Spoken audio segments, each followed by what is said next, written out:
January 23rd marks the arrival of Identity V's first new characters of the year. Say hello to Wendy Foote, the latest survivor to join the roster, introduced as a meteorologist back in mid-December. Now, I know I'm pretty late to the party discussing Wendy, since there's already been heaps of speculation and theories swirling around, but I still wanted to share my thoughts and findings with everyone, just to add a bit of perspective. Calling this a lore video might be pushing it, as this is more of a deep dive into her backstory video and the details shared on IDV's official Weibo page. Granted, her deduction quest hasn't dropped yet, so her story's still a bit murky. Even so, there are some intriguing tidbits about Wendy that caught my eye. Like many other characters in the game, her story draws heavy inspiration from a real-life figure. It's a fascinating connection that I'll explain shortly. A huge thank you to everyone who helped me dig into Wendy's backstory, especially the lovely folks on the official IDV Discord server and other communities. And, as always, NetEase holds the ultimate say, so everything I'm sharing here is just theory, pieced together with some evidence and connections. Some of you might have already cracked this out, but for those who haven't, well, have some tea or biscuits, and enjoy the ride. This is your broadcaster, Silmina, signing in.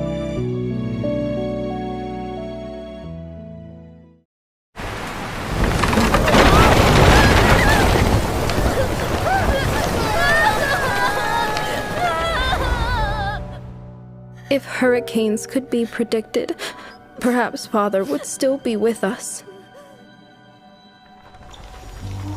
Windmills are born to turn, Wendy. Your storm glass is sure to work. The heavens are sure to open today. I just know it'll rain any moment now. Such disasters cannot be avoided. Although, my child, you do possess an uncanny talent for studying the weather. But, Mother, even if I were to pour my very heart and soul into it, before this insurmountable precipice, science turns a deaf ear to my pleas. When evasion avails us not, when destiny ushers towards us a mighty hurricane, I will guide the storm and shatter this ludicrous obstacle. I will scatter the fog and seek the locus where the light converges. The downpour will return, and the truth will be mine to tell. Wendy's full story is on the official IDV Weibo, but it's in Chinese, so you'd need to translate it. I've used Google Translate to get the main points, and here they are.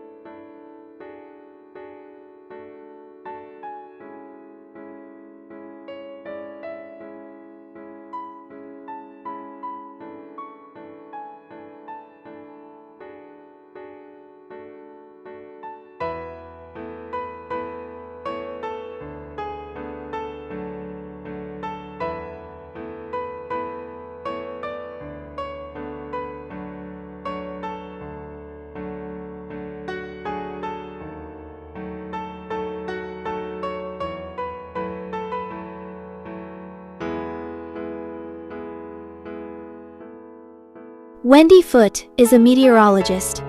In simple terms, that's a scientist who studies the weather and tries to predict it. They also look at how weather affects everything around us. Her name seems to be inspired by a real historical figure, Eunice Foote, an American scientist from the Victorian era. Eunice was even related to Isaac Newton, the guy who discovered gravity. That's why she's sometimes called Eunice Newton Foote. The start of Wendy's backstory talks about things like raincoats, kites, cotton candy, and weather experiments she did as a kid. This shows she was interested in weather from a really young age. Kites were actually used in weather studies. Cotton candy looks like clouds, and raincoats are obviously for rainy weather. It all connects her childhood to her future career. But then her story takes a sad turn.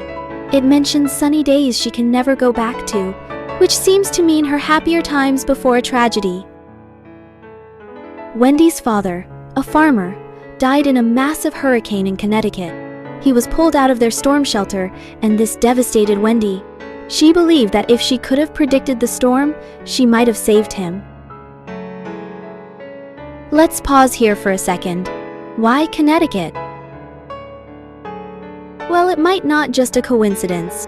Eunice Foote, the real-life inspiration for Wendy, was born there. Her father was also a farmer, just like Wendy's. And that hurricane? It might actually be a nod to the Great Blizzard of 1888. This blizzard was one of the worst storms in American history.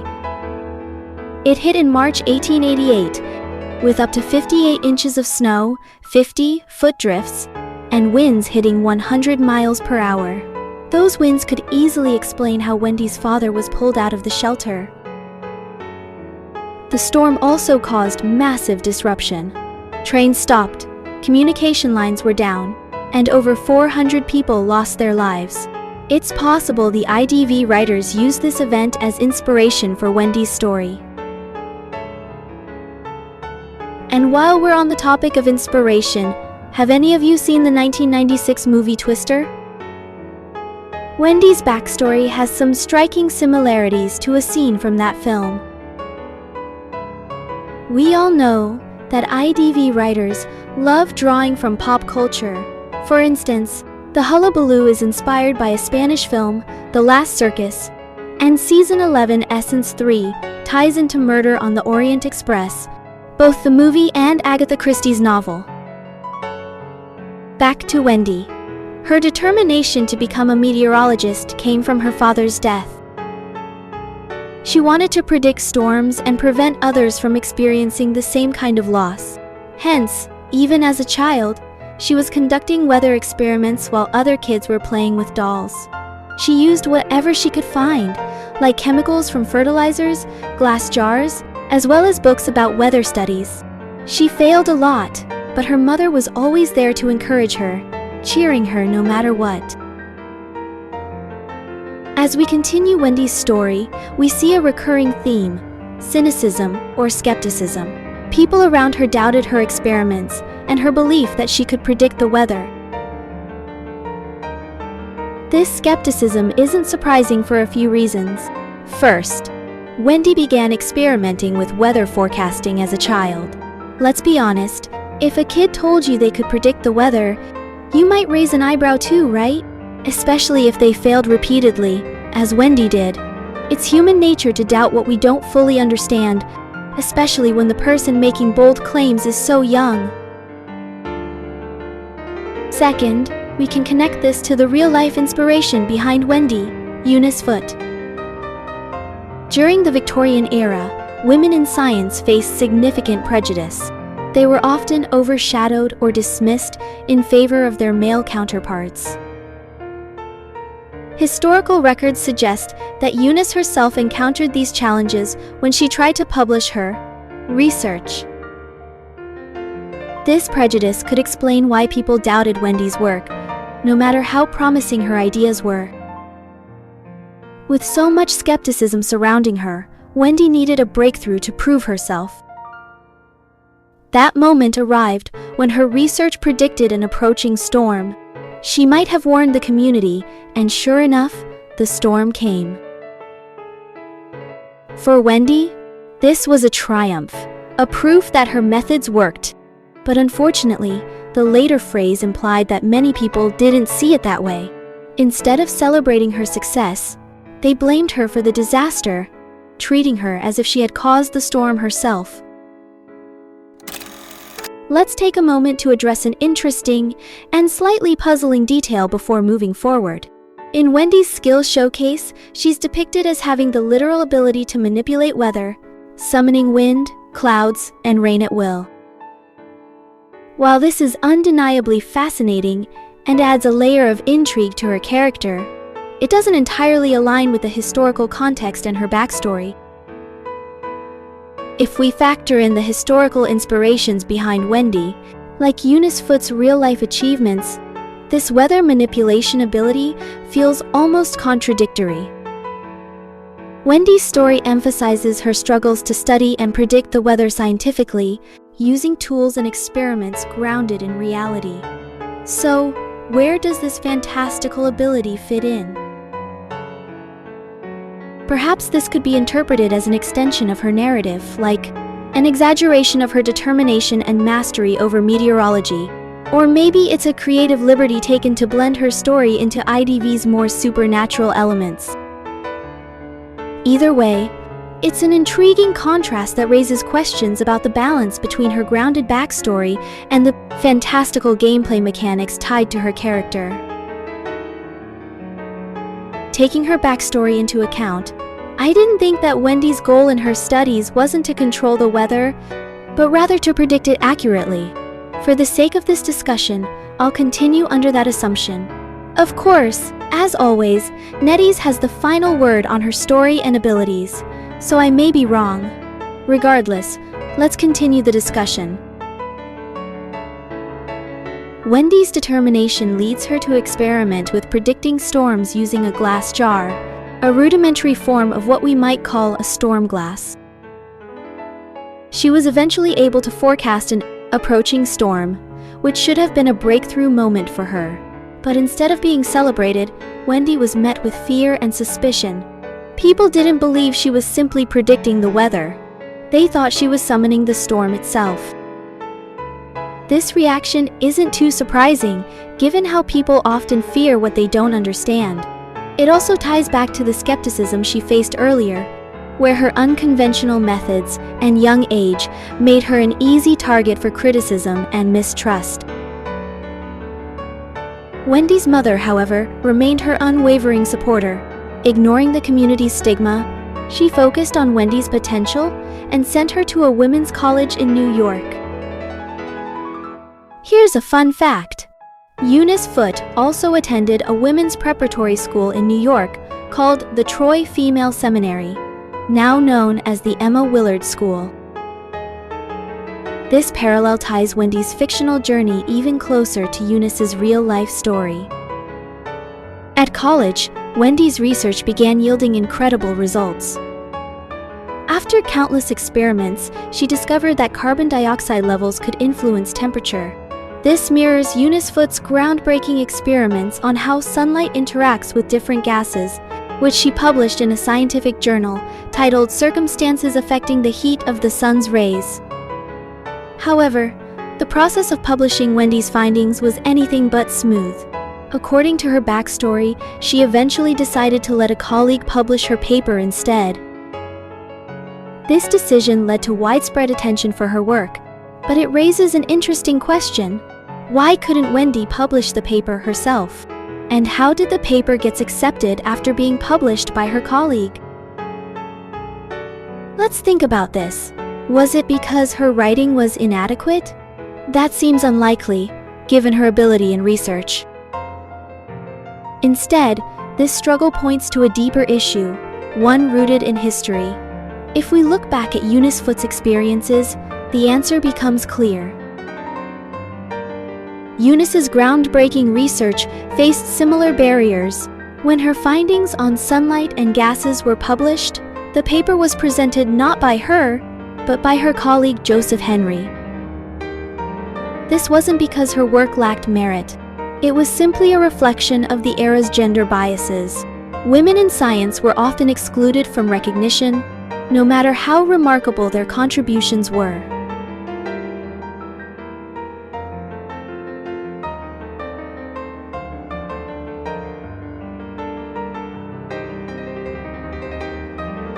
Wendy's story reflects this similar struggle. In her backstory, the phrase, such things are not uncommon might be directly ties to this historical context. It's a reminder of how women were sidelined in science, even when their capabilities matched, or even exceeded, those of their male counterparts. This prejudice took its toll on Wendy's journey. The backstory reveals that some of her peers eventually gave up and left her. It's a sad but realistic depiction of the challenges women in science faced during that era, highlighting how perseverance often came with a heavy price. Let's take a closer look at this next part of Wendy's journey, which takes a rather lonely turn. After facing skepticism and losing support, Wendy starts working on her research in isolation. Things take an intriguing twist when she stumbles upon a newspaper report from Ireland discussing weather research. To her surprise, the conclusions are strikingly similar to her own published theory. Again, let's pause for a moment and ask, why Ireland? This detail isn't random. It's likely a nod to real-life events involving Eunice Foote. As I mentioned earlier, Foote's groundbreaking work, Circumstances Affecting the Heat of the Sun's Rays, was significant in its field. Unfortunately, much of the credit for related discoveries went to John Tyndall, an Irish scientist. This historical parallel aligns with Wendy's fictional story, where someone else seems to gain recognition for her ideas. It appears to me that for Wendy, this revelation becomes a turning point. She's determined to uncover the truth about this mysterious researcher who has gained widespread attention for findings eerily similar to hers. Did this person knowingly borrow or outright steal her work? Or is it a coincidence? Wendy's curiosity drives her to take drastic steps. She decides to go overseas, spending all her savings in pursuit of answers. Unfortunately, despite her efforts, she finds no valuable information. This relentless search likely left her feeling increasingly desperate, as the idea of someone else being credited for her hard work must have been a bitter pill to swallow. And then, the story takes a darker turn. Wendy receives troubling news from her hometown. If you've noticed the brief image in her backstory video, you can see a woman lying in bed. It hints that something has happened to Wendy's mother. While the exact details aren't clear, it's possible her mother is seriously ill or has passed away. This tragic development only adds to Wendy's mounting despair. Just when it seems like Wendy has hit rock bottom, she receives an unexpected invitation to a scientific research event. As many of you probably guessed, this invitation comes from the manor owner. Wendy accepts, likely driven by a mix of desperation and determination. She's clinging to the hope that attending this event will help her uncover the truth, not just about the person whose research resembles hers, but perhaps also about the larger forces at play in her life. And so, Wendy's journey leads her to the manor. In my bias, her decision to go isn't just about curiosity. It's about her resolve to find answers, no matter how difficult the path ahead may be.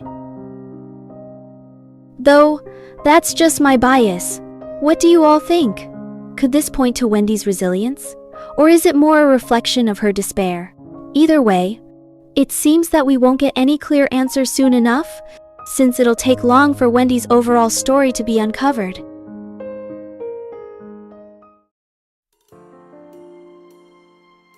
Now that we know Wendy's backstory, let's look at what else we know about her in the game, both story-wise and how she plays.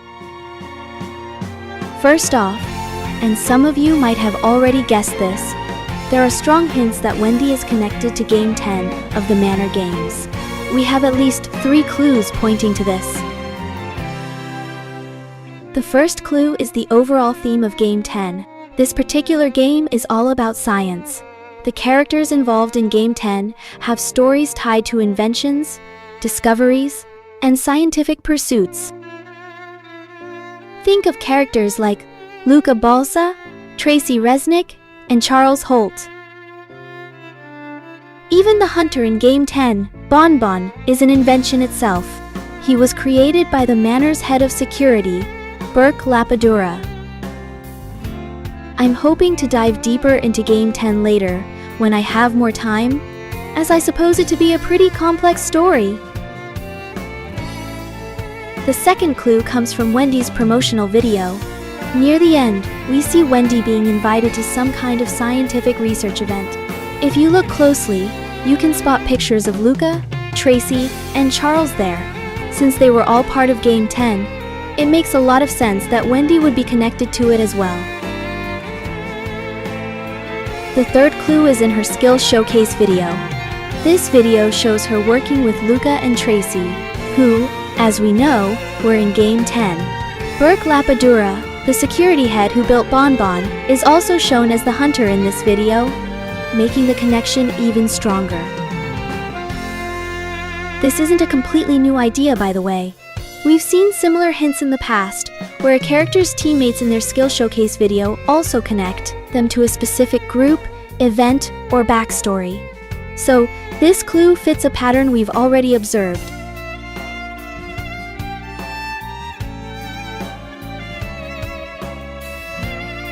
Some people are wondering how Wendy could be in Game 10 though, because there were hints that the last participant in that game was supposed to be a male character. I haven't looked into the full details of Game 10 yet, so I can't really comment on that right now.